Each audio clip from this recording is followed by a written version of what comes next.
महेश शिंदेने भाजपबरोबर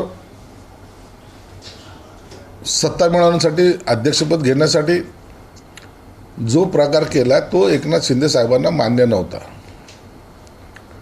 तरी त्याच्यानंतर त्याला समजही देण्यात आली होती. तरी त्याचं स्टेटमेंट देणं काही बदललेलं नाही आणि म्हणून एकनाथ शिंदे साहेब याच्यावर निर्णय घेतीलच. परंतु त्याचे विरोधक असले म्हणून पक्षात घ्यायचं नाही ही भूमिका नाही आहे. विरोधक काय आहेत हे तपासून सुद्धा घेतलं पाहिजे.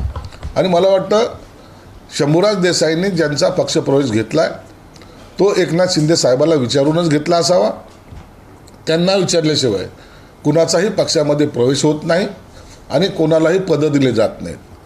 म्हणून उद्या तिथलच्या राजकारणामध्ये काय बदल होतील याची लवकरच आपल्याला माहिती मिळेल आणि एकनाथ शिंदे साहेब काही काळात त्यांचे निर्णय सुद्धा जाहीर करतील.